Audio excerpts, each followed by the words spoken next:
Whether it makes you laugh, cry, scream, or fly, there's a song for every emotion. We're Mike and Priya, and we talk about the songs that make up the soundtrack to your life, because life is in the lyrics.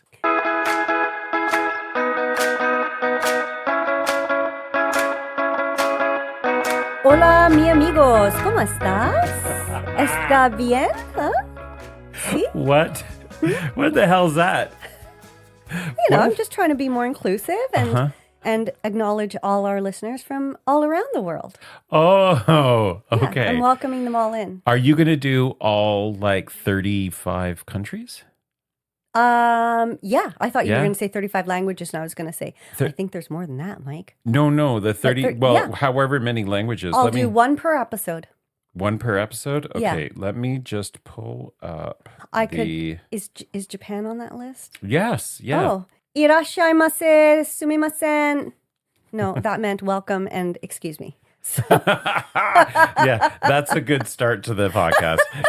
Welcome and excuse me, because it's going to go like... Excuse me for everything that follows. Yeah. Is what's going to happen. Yeah. Yeah. Okay, well, great. I don't know any other languages. Oh. So But you know British. I know British. Yeah. Can you but say that's hello to English. the British folks? Oh, hello, love. Yeah. Yeah. Oh, ASA. What? UASA. Well, sorry, excuse me, what? Doesn't say, hey. Oh, no. What would UASA mean? What? I don't know. And then what's another British? I don't know. I can't think right now. I like it. But, What about do the guy from Shagged, Married, and... Shagged, Married, Annoyed? Yes. Oh, I can't really do his accent because they're... is so particular. Yes. They're from a part of England. They have a really... Yeah, we were talking about this, right? They have certain slang words like bane for child. The bane, like the baby. Right. I like that. Yeah. And I think in Scotland they say the bairn. The bairn? Maybe. I think so. Yeah. Yeah, we don't really have... Do we have any lingo in Canadian language? Well, we say a. And Yeah. well, sure, we have all sorts. I think other people know. Sorry. That's an ism. Sorry. Yeah, people notice it when they visit. I don't think we notice that we have slang. Like we call it a toque, and in the States, I think they call it a beanie. A beanie? Right? Okay, yeah. That's a stupid word for a Yeah, hat. but it's just... I think one of the reasons why I really enjoy these British podcasts is because of the accents and the slang, the lingo that they use. I know. So funny. Don't you think they think the same thing when they hear Us? well, not us particularly, but I mean like Canadians, because they probably think, I love the way those Canadian people sound. That's not good, but something along the lines. OASA. There you go. Ba-dum-bump. All right. Well, how are you this week, my love? I'm doing, that's so nice My of you love, to say. my dear. He's happy because guess what Mikey's drinking? Mike, you did introduce me to a new term that we're going to try and bring into the Canadian lexicon, which is lush. Oh, lush. Yes. Rosie Ramsey. It's Chris and Rosie Ramsey. Yes. And Rosie always they both do. They always use the word lush. They always say, oh, that's lush. I like that. And that means it's like very it's posh. It's good. Yeah, or pretty or gorgeous. Yeah. Yes. Yeah, we're gonna say that when we see I'm something. lush. You are lush. You're lush. My lipstick is lush Your today. lipstick is lush. Can we tell them the other thing that you learned on that podcast today that was a little disturbing? What was? About the wide one. Oh, yeah. So there's this other term they use where they say, she said, somebody was talking, they have a segment in their show. Here we are advertising this other podcast, but you need to listen to us, little listeners. Right. But Shagged, Married, Annoyed is a very funny podcast. Very hilarious. And they were talking about something someone had written in, a listener had written in, and their listener's note, she was bragging about something, and Rosie said, oh, go on then, go and get a wide one. And it was like, a wide her husband, one? Chris says. And he explained what a wide one was. And a wide one is, apparently in this British slang, is the equivalent of a guy getting a hard-on. Right. And so they use that term, apparently. Okay. When they say, oh, don't get so excited, you get a hard on, and it's don't get so excited, you get a wide one. Yeah. A wide one referring to the female anatomy getting right. And then wider. Okay, that's the part that I was like, what does that mean, a wide one? I thought maybe she was saying a wet one, but it was just in her accent. No. But then Chris asked, well, why do you call it a wide one? Well, he says, I haven't heard that saying in a long time. And I don't even know if we can say it on the podcast or something like that. And so he explains to the listeners what a wide one was if they didn't know. And the wide one is when apparently Rosie said when females get excited, their vagina gets wider. I don't know if that is anatomically the correct explanation. Like, I don't think it, I think I got nothing to say to this. I am the least experienced person in this room, especially. Yeah, I think the labia does plump in from the blood rushing down there, similar to what happens to a man. Okay. But I don't know that the actual entry point widens. Again, okay. Cannot comment on that. No idea. Let's move it along. Now, Priya, I believe there's a Priya culpa. This is a huge Priya culpa. Is it? Okay, this is a real major Priya culpa. Let me read to you an email we received from a listener. Okay. Hey guys, I think you got your wires crossed when discussing the Rolling Stone list. There is only one Dylan song there, in brackets, number 60, things have changed, and no Beatles. Maybe you were thinking of the best songs of all time list, where surely there would be lots of Dylan and Beatles? Otherwise, fun episode, even if I hadn't heard of most of the top songs. And Get Your Freak On is not the best song of the 21st century. I might opt for Lord's Royals. Interesting perspective. And I think that song was on the list somewhere. Interesting perspective in the first part and the second part? The first part was totally, absolutely accurate, because I remember even in the episode we were talking about, how could the Beatles be on this list as part of the 21st century? And then we had a very embarrassing conversation about when the 21st century started. Yes, we did. And so this is not just a Priya culpa. That part of it. This is a Micah culpa as well, because I am just as thick as you are. When it came, not so I lush. was like, not so lush. No, not lush there. We were not lush. No. It was very odd because Egypt. I'm like, this is weird. How could they be in the 21st century? The list started in the year 2000. So anyways, little listeners. Sometimes our extensive research is not as extensive as we think. That was a complete misdirect. So just ignore. Okay. Ignore all of that. Yeah. We're just going to move on. So I have a question for you. Okay. Have you started going back to the gym now that your neck is better?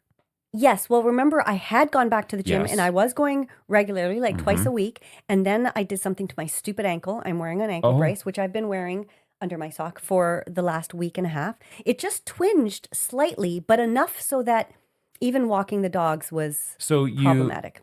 Went to the gym. I did. And then you hurt your neck after you got out of bed really fast because Danielle was yelling at the dog. Yes. And then you remember a lot of things. Yeah. Okay, now the next thing to get in your way of going to the gym is your ankle. Yes, but I did go. I went to Pilates on Sunday because I was like, I can do Pilates because most of it is lying on our back. And I can do a lot of things for a long time lying on our back. Okay, it wasn't all lying on your back. Sometimes you're lying on your front. Okay. And there's there's a significant amount of like planks, which is taking a long time. I have very tiny wrists. Anyway, so I did go back to the gym. Good, okay. Yes, but I have not been able to resume my regular full-on activities. Okay. Because I was going to ask you, this phenomenon, and little listeners, if this happens to you as well, please write in and let us know. Why is it that just as the night is winding down, just as you should be getting like ready for bed, I don't know if you get this way, but I'm like, I'm so motivated to get healthy and I'm going to eat healthier tomorrow. And no, I'm thinking about these things. I'm like, you know what? As I'm brushing my teeth, I'm like, you know what? Tomorrow's the day. I'm going to cut out all the junk food and I'm going to eat healthier. And I am going to go to the gym more often. That's what I'm going to do. I'm really motivated. I'm looking at myself shirtless thinking, you could do better, right? Like you could be healthier. Right. But it's always super motivated just before I go to bed.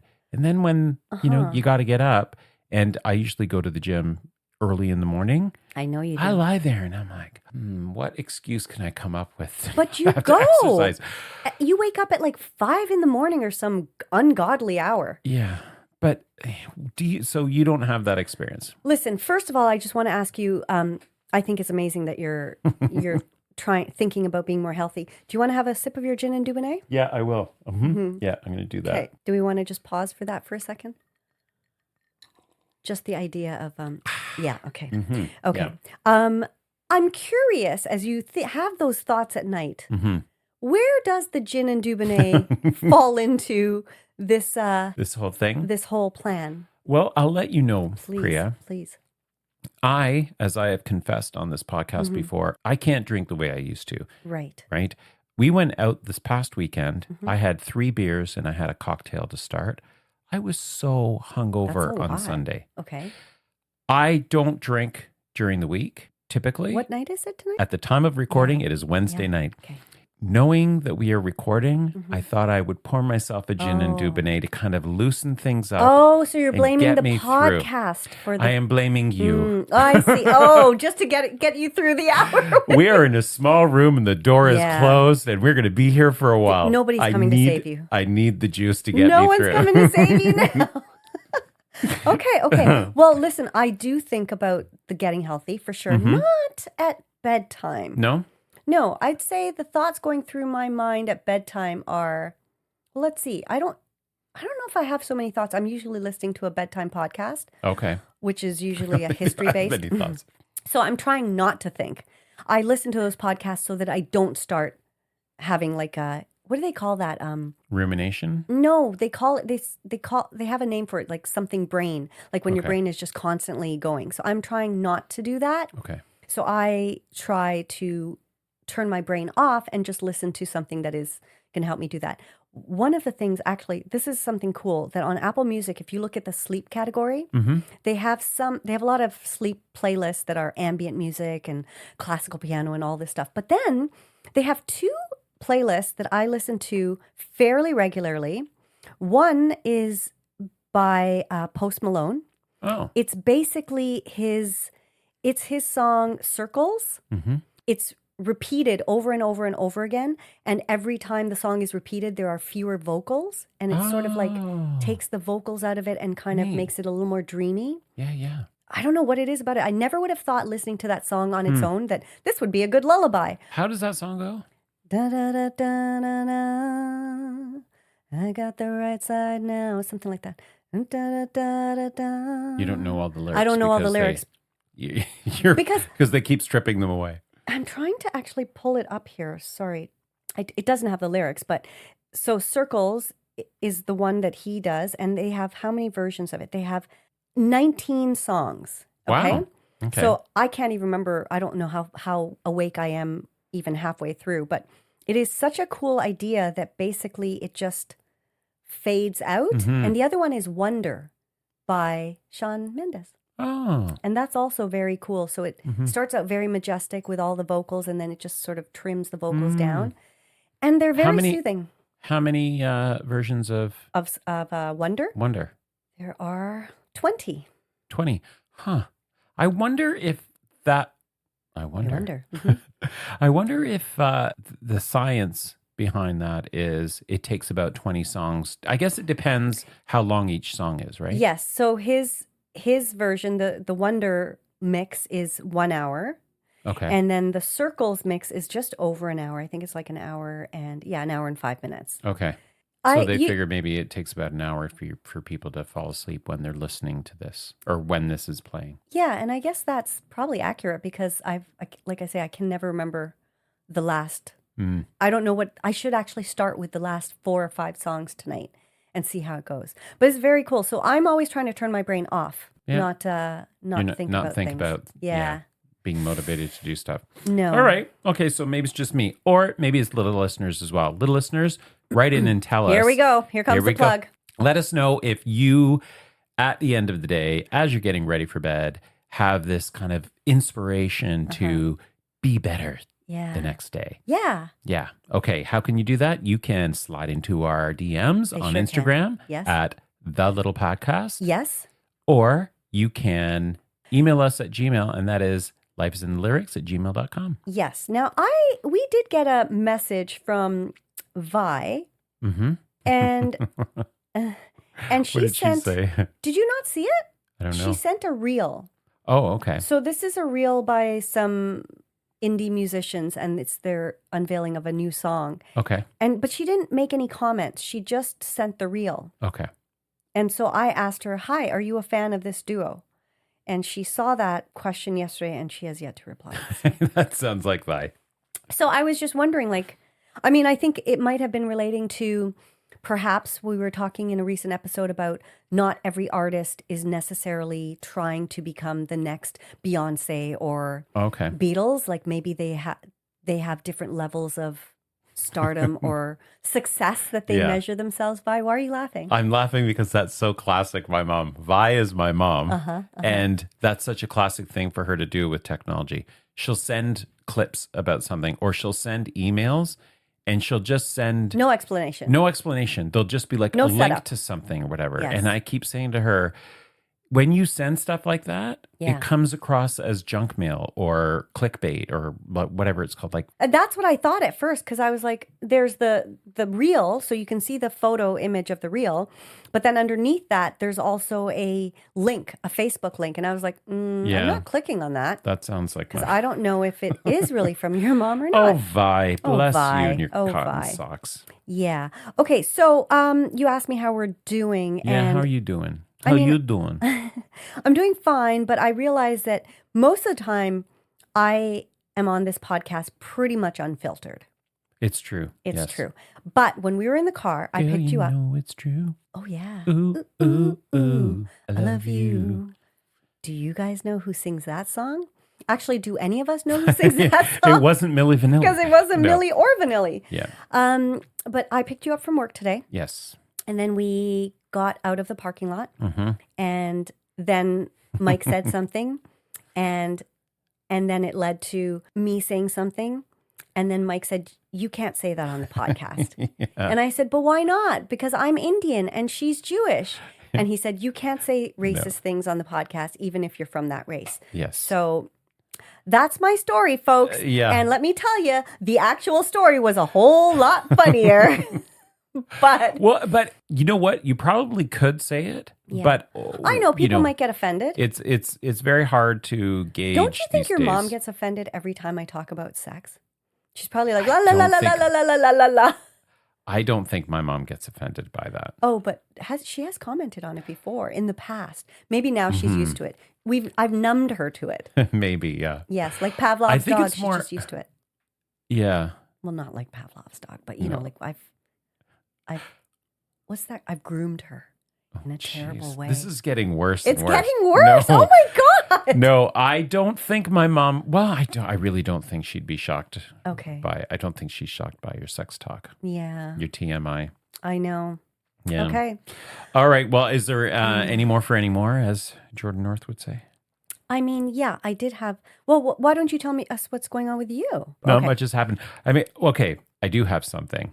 Okay. Right now, it is November 26th. 26th, right? Yes. Yes. So we are just a few days away from beginning of December, which means it's beginning to look a lot like Christmas. That, yeah. And it is party season, right? Holiday party season. Mm-hmm. And at work, each unit, they typically have their own party. So you get invited to all of these holiday parties.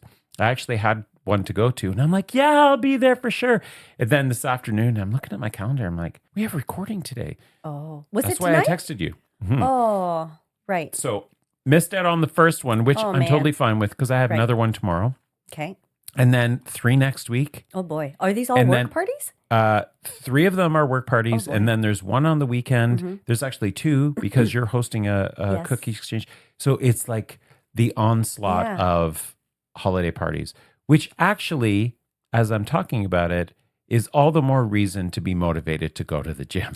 Oh, yes. Because it's going to be a lot of indulgence. That's very true. A lot of indulgence, a lot of drinks. A lot of sweets. Lots of sweets, yes. Mm-hmm, mm-hmm. Oh, man, it's my favorite time of year. You can eat all of that stuff. The most wonderful time of the year. Yeah. You can just like be a glutton.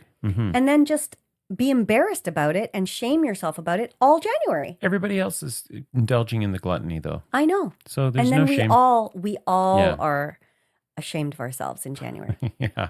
So, we're all in this together is what I'm saying. We are. We're all in this together. I did want to say, so I have a song to play. Okay. And it does lead into the discussion of our topic today. So we'll be right back. Okay.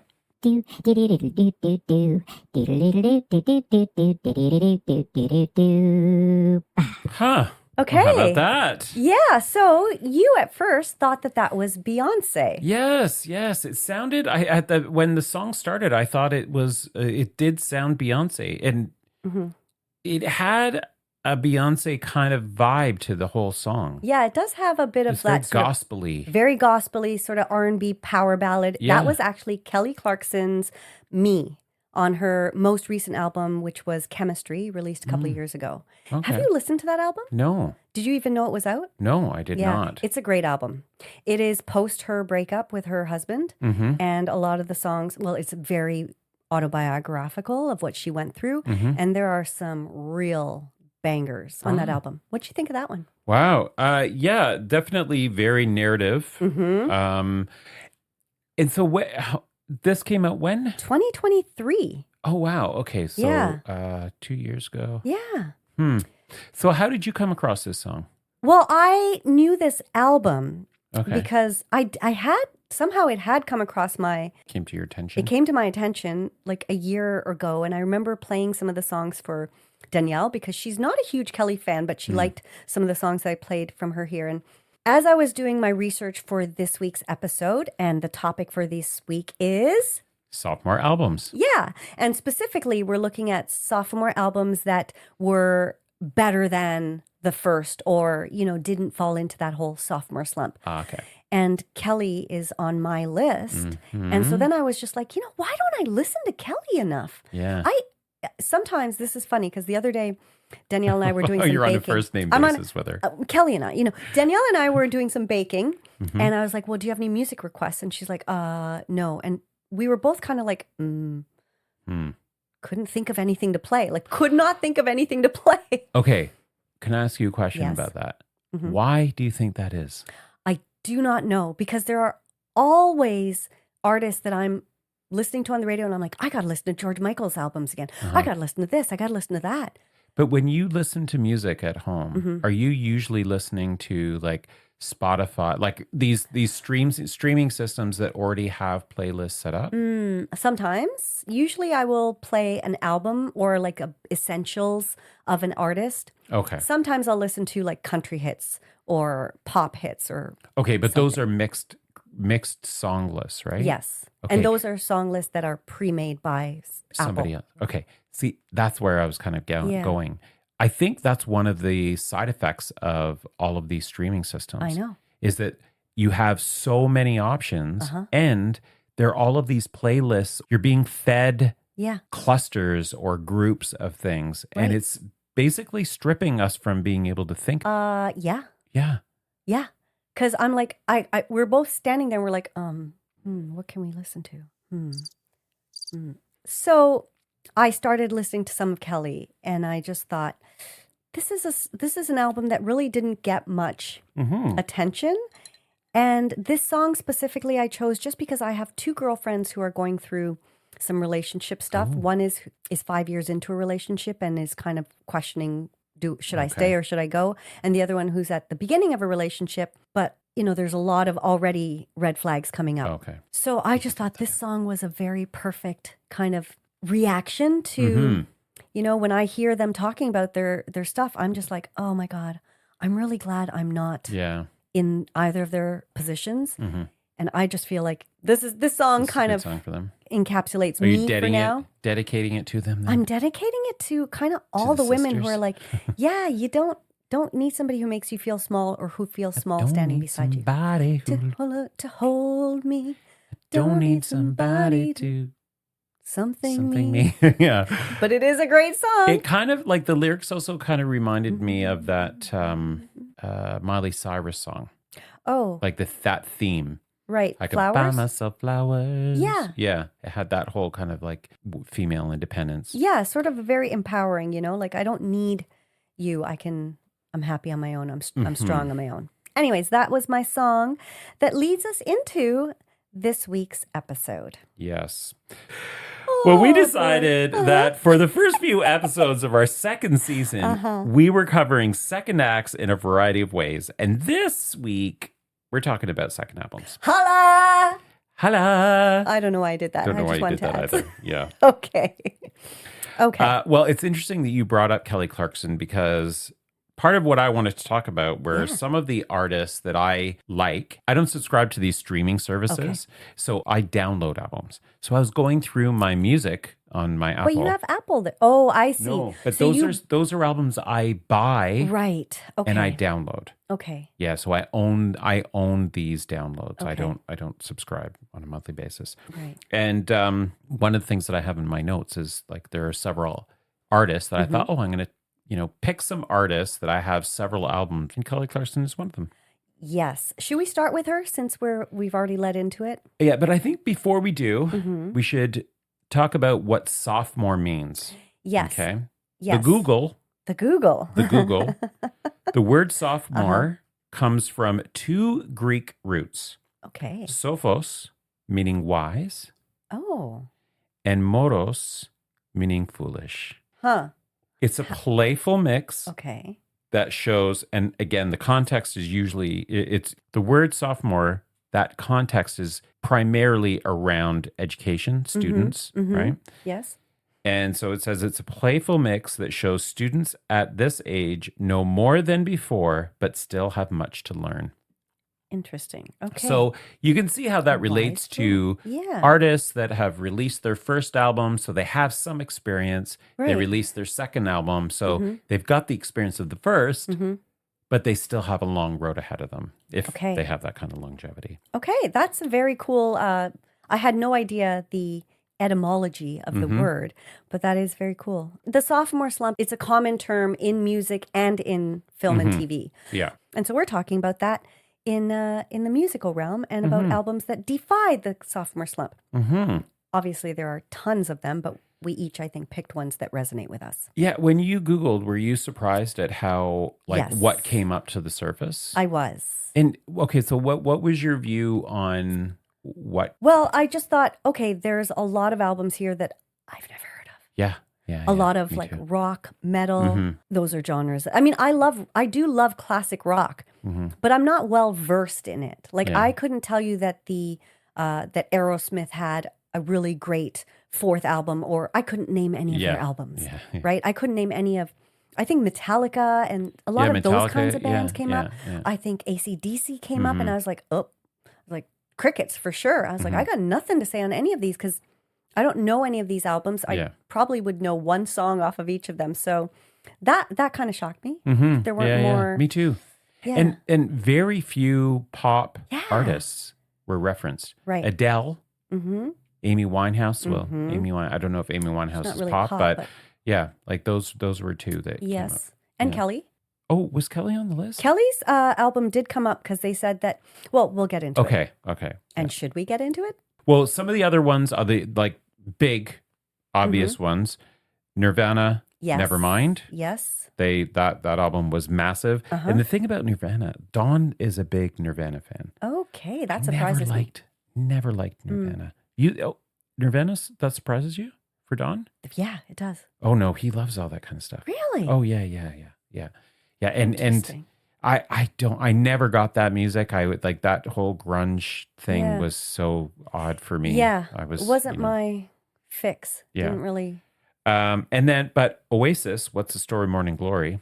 Yes. That was another one. And now that was a huge album. And I did love that album. Yeah. And that was on my list because I know a lot of the songs. I mean, just 4 great songs from that album that we will get to if we want to touch on that later. But let's start off with our girl, Kelly. Okay, well, before we do that, good God. I know. I just wanted to give you, I mentioned Adele and Amy Winehouse, and I wanted to give you a fun fact. Okay, I do like fun facts. Fun fact. Did you know that Adele and Amy Winehouse both attended the Brit School for Performing Arts? I did not know that. Yes, they did. How far apart were they? I think Adele was a few years after Amy Winehouse, but they did meet. Yeah. Wow. They did meet, and what happened in that meeting? Do we know? I think it was after, after they had both were moving on, and Adele was from what I read, Amy Winehouse had inspired Adele to write her own music. I can see that. Different genres, but both with very singular voices, like voices that are just iconic and immediately recognizable. Yeah. Okay, so Mike. There we go. 2 artists that are whose second albums were amazing. Their sophomore albums were amazing. And I think I would like to talk about Amy's album later, but shall we start with our girl Kelly, Mike? Kelly, yes. For the 7th time. Okay, Kelly Clarkson, Breakaway, 2004. 2004. Fun fact. Yes. Did you know that it was Whitney Houston?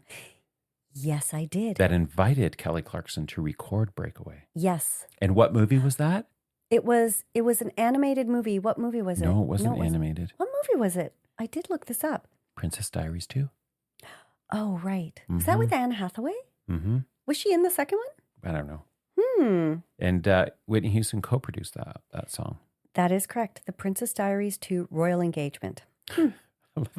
That is correct. I have to look it up and make sure, because the two of us can lead each other down a black hole of incorrect information. Falsehoods. Yeah. Falsehoods. Yeah. Yes. And did you also know, because I think we both got the same source here, the song was written by Matthew Gerard, Bridget Benenati, and Avril Lavigne.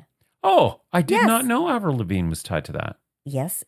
And it was initially written for her debut album, Let Go, but it was deemed unsuitable for the album's themes at the time. Oh, interesting. I didn't know that. Very cool. But I can picture Avril singing that. And I wonder if there's been a version of her singing that, because I can hear it in her voice, in that sort of rocky voice that she has. Yeah, yeah. I think Avril Lavigne, she's one of those artists where, and we've talked about this in previous episodes, where artists kind of disappear. Mm-hmm. But she's actually never disappeared from the music industry. She's written tons of songs for other artists. Okay, I didn't know. Oh, for other artists. But has she continued to record her own music? She has. She has done some recording, but she's done a lot of writing for other artists. Right. So, yeah, that's great. Another Very Canadian. Cool. Mm-hmm. Yeah. So what did you think of this album? And were you a fan of hers before this album? Like, did you watch American Idol? Oh, yeah. Okay. Yeah, I was on the, when American Idol first came out, and that was the first season, right? She was the winner of the first. Was the first ever. Yeah, I was a fan. Yeah. I was totally a fan. Do you remember, I have many of her albums. I love her. And that's what I mean. Like, when I'm sometimes thinking of what can I listen to? Who can I listen to? I don't know why she never comes to my mind, because her catalog is quite extensive. And she has songs from different genres too. Like, she does a lot of country duets. Yeah. People like Chris Stapleton and Brett Eldridge and all sorts of people. And then she's very pop, but pop rocky. Mm-hmm. She's got some, like, Breakaway has some very rock leaning. Do you remember that condo you had on Peter in Wellington? And because I lived there for 10 years. Yeah, I do remember it. Okay. And you're such a bitch. Like, I don't. What do you mean? Do you remember? And it's because I'm trying to put the pieces together in my head. Okay. I used to come to your place all the time, and we used to watch American Idol. Oh my God! American Idol and Survivor. That. Really? Yes. Were they back to back on Thursday Prison nights? Break. Oh well, I do remember Prison. Who doesn't remember? We used to watch those all the time. Oh my God! Yeah. So you don't remember? No. Because we used to watch this season of. Oh, I would like to say American yes, but I don't. You don't remember? Oh my God, that's terrible. Yeah. Did Breakaway have Since You've Been Gone? Yes. Since You've Been Gone, Because of You, Breakaway, and then one other song on that album. Behind These Hazel Eyes? There is a version of Avril singing that song, by the way. So I just looked that up. Okay. I would like to. Little Miss ADD. Sorry. Just because I was trying to think of the song from the album. But anyways, Behind These Hazel Eyes is also a good one. Those are the 4, I think, big songs from that album. What I liked about looking into this album was how much control she started to take over her career. Yes. Did you end up going down the rabbit hole? I did a little bit. Holy smokes, so did I. Yeah. I knew that there was some tension with her and Clive Davis, but I had no idea what it was really about. Right. Like I had a sense that there was some creative differences, but I hadn't realized just how contentious it got. Well, I think like when you think about it, she comes off of the first season of this singing competition. Nothing like that has ever been done before, but it's a massive success. And then she has to record the song that both her and the other guy, Jordan, what was his name? No, it was it started with J, didn't it? Was it the guy with the curly hair? Curly Justin. hair. It was Justin something or other. Okay. Yeah. And then she went on a tour. Justin Guarini, was it? Justin Guarini? Something like that, yeah. Yeah, so she had to fit in the mold of the record deal that came as part of the winner's package, right? Okay. So she had to sing the song. I never really understood what was involved with that. Well, so what you win with, at least in the beginning of American Idol, was you won a recording contract, like an album deal with, I don't know, Interpol Records or some record label, which Clive Davis was behind at that time. Or was he only on her second album? He signed, from what I read, he signed her after she won, but was she did something before that though, didn't she? Yeah, because she had her first album. She had a contract, I guess. That came out of that. American Idol. She had her first album came out of American Idol, and it included the song "A Moment Like This," which was the song. She sang that. She cried. Yeah. Do you remember her and Justin both had to sing their own versions of that song? Yeah. And then so she won, and so she was tied into this album. But then for her second album, she wanted it to sound more like the music she wanted to make. Right. And that's when it got really contentious. Right. And they didn't want her to write her own material. Songs, yeah. They wanted to really kind of match her with writers and producers, and she kind of took some ownership. And thankfully she did, because she came out with a really amazing album. Did you read anything about recording since you've been gone and how they flew her to Sweden, Sweden for Max Martin and Dr. Luke? Yeah. Did you read about that? I didn't read much. I read that that's where they sent her. Yeah. But what happened? Well, she there's some articles that are documenting what her version of events were, because Clive Davis came out with a memoir and he relayed his understanding or his memory of what had happened. And she ended up going to the media, or the media picked up that she had a very different view on what happened. Clive Davis's version was that he fought to have that song put on the album, and her view was that he hated it and didn't want it on the album. Yeah. So, and then there's a lot of other stuff around it, but isn't it funny how people remember things? Because even in this podcast, sometimes we've remembered things, and then we've come back and we're like, I don't think we remembered that correctly. Yeah. Yeah, I've always been a big fan of her ever since her American Idol days. Yeah. And I've seen her a couple of times in concert. She's amazing in concert. I saw her at Massey Hall. That would And it was good. an amazing concert. Yeah. Shout out to Melissa and Jody, who I know are little listeners. Yes. And they went to the concert with me. Oh, man, that must have been a good one. I went to the concert with them. Yes. All right. Who else do you have on your list? Okay. So going a little bit back in time, Madonna. Oh. With her album Like a Virgin, 1984. Okay. Which had the hits Dress You Up, Material Girl, Love Don't Live Here Anymore. Do you remember Dress that song? You Up with my love. All over your All body. over. Yeah. All over your body. And then do you remember the song Love Don't Live Here Anymore? It was kind of like it was a very 80s power ballad. Oh, yeah. Love don't live here anymore. Yeah. But that song I completely had forgotten about. Yeah, okay. When I was looking at the track list, I was like, what is this song? And then when I heard it, I was like, how did I forget that song? So what was her first album? Like a Virgin? No, Or was that the was third? her first album. Oh, okay. I mean, no, that Like a Virgin is on her second album, which is called Like a Virgin. So that was her second album, but also a song. Her first album, Madonna, was called Madonna. Yeah. And it also had some amazing hits, Lucky Star, Borderline, Holiday, and then another version of Lucky Star. But those three songs that really put her on the map, I remember seeing her on Solid Gold. Crawling around that stage. Yeah. Was it Solid Gold? Yeah, it was. Yeah. With the Solid Gold dancers. Yeah. Oh, I love that show. And she had all that lace and the crosses and everything. It was so blasphemous. And it was so risky blasphemous. But then she came out with this album, and people were like, how is she going to, because the first album was a big hit. And this one lived up to it and exceeded it and put her really on the map. That's when people started dressing up like her. So they talk about how, like, with her tour and stuff, like, people started to, and I wonder, like, before that, like, when Cher was big, did she have people dressing like her? Like, did she have her own style? I think she had her own style, but I don't think people were dressing like her because there's hardly anything there. That's true. Remember that Bob Mackie dress she wore to the Oscars? Yeah. Really very little left to the imagination. Her outfits were very cut out and skimpy. They weren't. But I distinctly remember being in middle school when Madonna and Cyndi Lauper were the two huge female artists. And you were kind of either in one camp or the other. And they both had very distinct styles. And people used to dress like them. Yeah. It was really cool. Well, Madonna was very sex forward. Very sex forward. Lots of beads and chains and lots of lace and the gloves. But same with Cyndi Lauper. She was very layered. She was, but she was more punk. She had like different colored hair and a punky kind of hairdo. And then her skirts were kind of like, they had weird hemlines. Like they were kind of layered skirts with jagged hemlines and stuff. They had different looks, but there was some similarity in just, I don't know. It's weird. They were different, it was but very similar. 80s. Very 80s. Yes. Yeah. A lot of mesh. Yeah. Yeah. Interesting that you brought up Madonna. She wasn't even on my radar. I'm surprised. Yeah, I hadn't even thought about her. That became her first #1 album on the Billboard 200. And as well as the first female album to sell over 5 million copies in the US.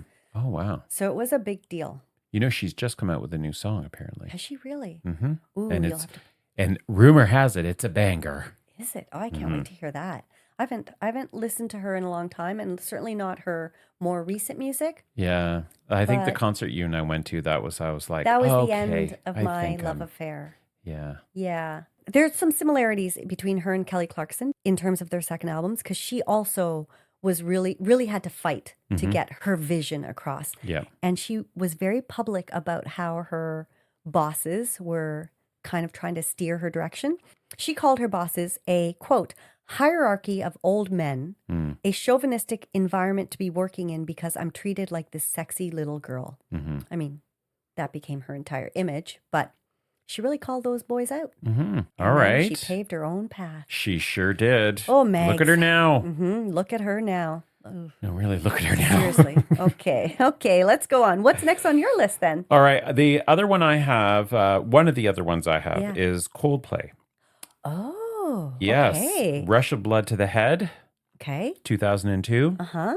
Do you remember that album? I don't remember albums from them. Like, tell me some songs that came off The Scientist. Oh, yeah. That was on there. Great song. So Rush of Blood to the Head was Coldplay's second studio album. And they had In My Place, The Scientist, Clocks, and God Put a Smile on My Face. Those were the four songs that were released. I don't recognize the many of those titles. I know The Scientist. And I think you would know In My Place. Okay, how does that go? In my place, lines I can erase. I was lost. Oh, yeah. Oh, I like that. I was lost. I'm going to have to put them on my playlist. I don't know if those are the lyrics, but that's my memory of them. But The Scientist. So I have this very vivid memory of that song, because The Scientist goes, how does it go? Now I've got In My Place in my head. Tell me your secrets. Ask me your questions. Don't know how lovely you are. I find you, tell you I need you, tell you I set you apart. So I have this memory. Do you remember the gap that was on Queen and Peter? Yeah. Yeah. I remember being in that store. I was walking home from work, and I used to always go to the Gap. Because they always have these crazy sales, right? And I remember being in that store shopping, and I was in the change room, and this song was playing. Yeah. And I'm like, who is this? What is this song? I was like, I love this song. I just could not get this melody out of my head. I didn't know who it was. Like, were you familiar with Coldplay before that, or was it? No, I wasn't. So I don't know how I did this, because this was like early 2000s. This was around 2003. And I don't know what I did, but I was like, I knew the melody. I was like, na na na na na na na na Right. And I was singing it. I must have sang it to someone and they were like, oh, that's the Scientist, Coldplay. Then I got I was like, okay, so then I got the album and I was like, oh my God, this band is amazing. Yeah. That's how I got onto Coldplay. I mean, they are an amazing band and I would love to see them live. Have you seen them live? I have too? seen them live. Sakes, man, you've seen so many people. Yes. It was one of so my sister and I, for a few years, I used to take her to concerts every year or I say for her birthday, but really it was like if there was an artist or a band. And so we saw Taylor Swift, Coldplay, Ed Sheeran, Taylor Swift again. We've seen Troye Sivan. We've seen lots of people. They are an amazing band. And, you know, they've got so many anthems. They are like really so amazing How in concert. amazing are they? So amazing. Oh, okay. I tell you, their energy and his approach to performance, it really is like a show. He's a solid frontman, isn't he? Yeah, he really is. And the whole band is amazing. Huh. Yeah, they are. They're I love this band. Yes. And so, yes, their sophomore album, absolutely amazing. And they had a lot of hits in their first album, but they were a band that definitely their sophomore album was as strong as their first. They were not anywhere in the research that I did, really. So I'm surprised about that. But I am not surprised that they're on your list because they're well deserving of it. They're amazing. They're totally awesome. We mentioned Oasis. And, you know, I just want to touch on them because that album, What's the Story, Morning Glory, it sold a record-breaking 345,000 copies in its first week in the UK before going on to spend 10 weeks at number 1 on the UK albums chart. And it was their breakthrough album in the US. And it had like all their 4 biggest hits. Wonderwall, Don't Look Back in Anger, Champagne Supernova, and there was one other that I didn't write down. Okay. Which is making me mad. But did you know that the title was inspired by Noel Gallagher's friend Melissa Lim answering the phone with the phrase, "What's the Story, Morning Glory?" which in itself derived from a line in the song The Telephone Hour from the film Bye Bye Birdie. Because they used to talk like that back in like the 60s. Yeah. You know, like what's the cat's meow and what's the story, Morning Glory and all that kind of stuff. So I thought that was kind of cool that that's how they came up with the title of the album. That was such an incredible album. Some great karaoke songs. Yes, Those songs are amazing to sing to. And I think did they come out with anything after this? And then they took a long break? They must have come out with something after that. Okay. Because this album, this was the huge album. And from what I remember, at least, I guess that's a North American thing because this was like number 1 in the US charts. And I, again, have another vivid memory related to this album. I was living in St. Catharines and I was living with Marcia. Shout out to Marcia, who I know is Marcia. Yeah. And also happy birthday, Marcia. Her birthday was the 24th. I sent her birthday wishes on the 21st, I think it was, or the 20th. No, the 20th. And she sent me back a message saying, "Oh, thanks for the early birthday wishes because my birthday's not for another 4 days," or something like that. And I'm like, oh my God. It's hard to remember birthdays. It's in my calendar. Oh. I'm such a dope. You were just jumping the gun a bit. Yes. You got excited. It came up as an alert in my calendar as a reminder that in 4 days it's her birthday. So I sent it to her. It's so stupid. Well, so you were the first one. That's okay. Yeah. So I tried to flub it off, but no, I didn't. So anyways, I have a very vivid memory. I was living with Marcia and it was a winter day. And this album was on repeat in our house. We were roommates and this was on repeat. This you know. You do that a lot, though. Yeah. You obsess about one thing. Yes, I do. Yeah. I don't think there's anything wrong with that at all. But I'm just, it has become it's a thing. Yeah. It's a thing with you. Yes. That other song you couldn't remember? Yeah. Don't Look Back in Anger. Didn't I say that one? I said that one. Did I you said say Don't that? Look Back in Anger, Wonderwall, and Champagne Supernova. All right. Oasis, yes. Amazing band. And yes, their sophomore album was a massive hit. It's a shame they were so dysfunctional, though. Yeah, but they're back on tour now. Yeah. Right? Yeah. Now that they've had like 20 years to... yeah, seriously. Because when did that album come out? That came out in 1995. Oh, my God. Isn't that crazy? That's 30 years ago? I know. Those songs have been massive hits for 30 years. Jesus wept. That's insane. Wonderwall is 30 years old? Yeah. Oh my God. Talk about songs that are timeless. Timeless. All three of those songs, Don't Look Back in Anger. Yeah. Champagne Supernova too. Like Champagne Supernova. Champagne Supernova in the sky. That was very Beatlesy. Someday you will find. Yeah. Eh? Oh, it was kind of Beatlesy. It had that Sgt. Pepper's kind of vibe to it. Yeah. Later era vibe. Yeah. Okay. So, Mike, what else? Who else are you going to bring up? Okay, so I have Bryan Adams. Oh, my God. Yes, amazing. Bryan Adams, huge fan. And he's talk about longevity in the music industry. Even though he is still touring, but I don't think he's putting a lot of new music out. No. He had that single. His very first single was a disco song. Okay, right. We talked about that in the podcast before. Yes, that was a single though. So isn't that crazy that he did a disco song? I got to listen to that sometime. Yeah, we have to figure out a way to get that track. I mean, it has to be on YouTube or something somewhere. Yeah.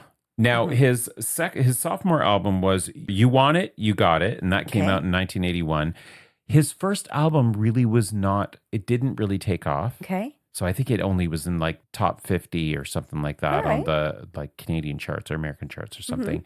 And his, or top 60, and then his second album was in the top 50. So his sophomore album, I wouldn't say was, a huge hit. Right. Although I have him on my list because of the longevity of his career and how he went from his sophomore album to Cuts Like a Knife was the next album, his third one. Okay. And then he was basically in the top 5, like number one for years, right?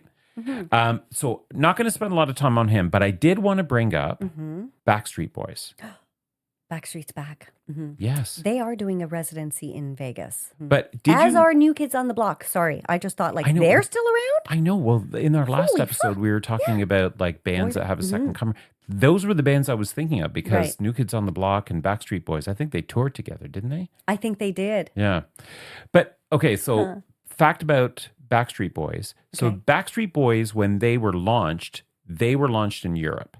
So Backstreet Boys? Yeah. So their album, Backstreet Boys, it did not get released in the U.S. Well, that's not true. Backstreet's Back was the first North American album to be released. Okay.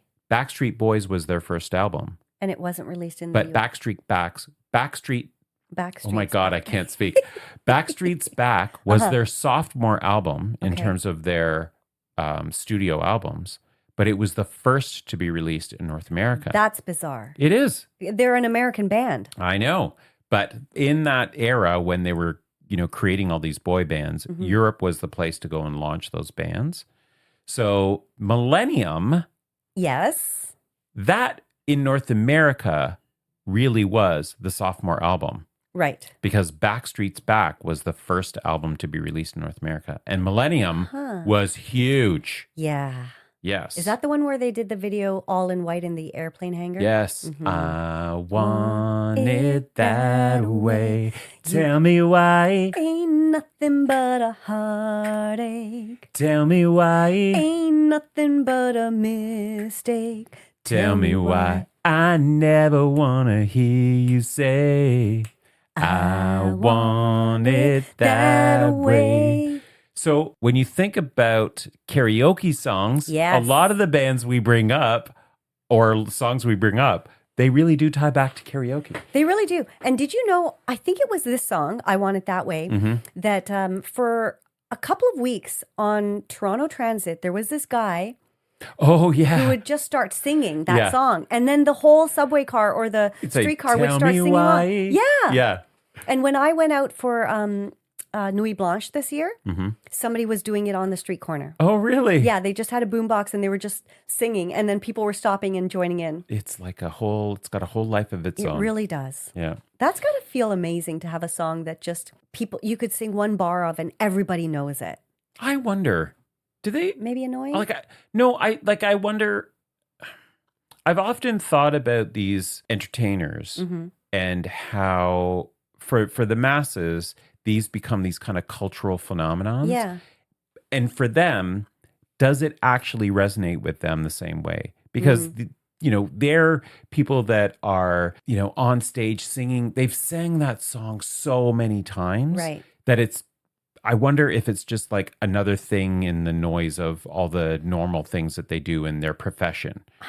Whereas maybe the cultural impact, do they really understand like how certain songs or certain things have taken on their own life? Oh, I don't think they could escape it. Because everywhere they go, even if they're just with their family, they probably have people saying back streets, back, all right, all the time, right? Mm-hmm. And how could you, I mean, I'm sure it could get intrusive, but like, how could you not be how could that not put a smile on your face, knowing that anywhere you go, probably in any country you go to? Well, now with social media, they certainly, that can be shared. Yeah, that's true. All right, so we should be getting close to the end. So we are. What's your, we are. I just wanted to touch on, and we mentioned her at the beginning. We mentioned Amy Winehouse with her Back to Black album, which I think is one of like, it's got to be one of the best albums. Like, it is such an amazing album. There are so many songs on that album. Incredible amount of songs. Rehab, Back to Black, You Know I'm No Good, Love is a Losing Game. Oh God, that song. And it's so autobiographical about exactly what she was going through at that time. We talked about her last week, actually. And when we were talking about Tony Bennett in his Second Coming. And how he had done a duet with her just months before she ended up leaving us way too soon. This was her second and final album. So are there any songs in particular from that album that... I was obsessed with that album. And did you ever see her documentary, about her life? Like, and it was a lot about the making of that specific album. So I don't know. I loved all of the songs on that. Definitely Love is a Losing Game, I think it's just like so effective in what she was saying. And Rehab, like, do you know that song came up because she was talking to Mark Ronson, who is one of the producers on that album.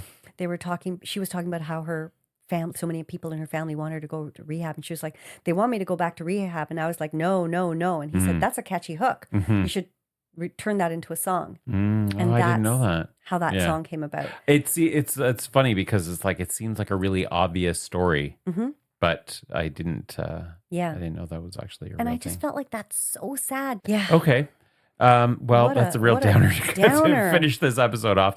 But all very talented artists, each one that we've mentioned. Yeah. And we're quite glad that they avoided the sophomore slump. Yeah. Right? And maybe these are just some albums to put onto your playlist if you haven't heard some of these artists, because maybe you're not from the 1980s or 90s like we were. But well, why don't we invite them to suggest some of their favorite bands or artists that had sophomore albums that they loved. Yes, I think we already know what Don will say because it'll probably be Nirvana. Yeah. But or who knows, he'll be like some other alternative or... Yeah. All right, how would they do that, Priya? Well, we've already told you, but since Mike's going to make me tell you again, you can slide into our DMs on Instagram at The LIITL Podcast. That's LIITL. Or you can send us an email the good old-fashioned way, you millennials, at lifeisinthelyrics@gmail.com. Yeah. All right. Well, thanks for listening to this episode. We will see you next Wednesday. That's right. They're trying to make me go to rehab, and I said, no.